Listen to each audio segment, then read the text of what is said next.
Goeienaand almal, dit is my verse Woensdag geleentheid saam met julle.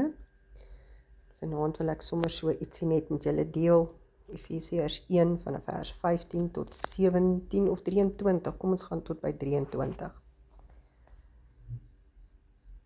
Daarom van dit ek gehoor het van die geloof in die Here Jesus wat onder julle is en die liefde tot al die heiliges, hou ek ook nie op om vir julle te dank as ek aan julle in my gebede dink nie.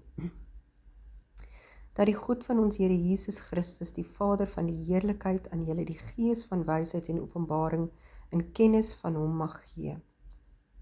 Verligte oë van julle verstand, sodat julle kan weet wat die hoop van sy roeping en wat die rykdom van sy heerlikheid, van sy erfdeel onder die heiliges is, en wat die uitnemende grootheid van sy krag is vir ons wat glo, na die werking van die krag van sy sterkte, wat hy gewerk het in Christus, toe hy hom uit die dode opgewek het en hom laat sit het aan die regterhand in die hemele, bo alle owerheid en mag en krag en heerskappy en elke naam wat genoem word, nie alleen in hierdie wêreld nie, maar ook in die toekomstige. En hy het alle dinge onder sy voete onderwerp en hom as hoof bo alle dinge aan die gemeente gegee, wat sy liggaam is, die volheid van hom wat alles en almal vervul. Ek wil iets anders bylas. God praat met ons wanneer hy ons Bybel lees, maar om sy boodskap werklik te verstaan, het ons die bril van die Heilige Gees nodig. Net soos 'n mens met swak oë nie kan lees sonder sy bril nie, kan ons die Bybel ook nie werklik verstaan as die Heilige Gees dit nie aan ons openbaar nie.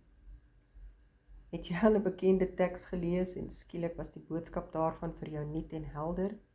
Die Gees van God het vir jou nuwe insig in die woord gegee. Voordat 'n mens begin met Bybelstudie, moet jy eers bid en vra dat die Heilige Gees self God se woord vir jou sal kom oopmaak. Dit sal ook help om verskillende vertalings van die Bybel te gebruik en veral die verklarende Bybel. So sal jy God se woord en daardeur vir God self elke dag beter leer ken. Heilige Gees, maak dat die Bybel vir my so duidelik dat ek dit sal verstaan en God al beter sal leer ken. Dankie Hemelse Vader vir hierdie wonderlike geleentheid om weer saam met U ietsie uit die Bybel te kan leer, uit U woord, Here.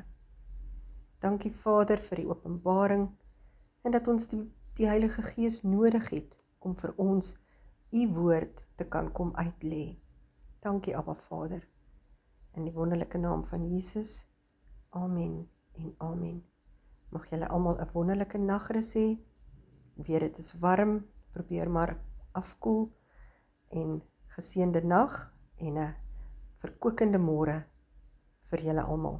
Tata.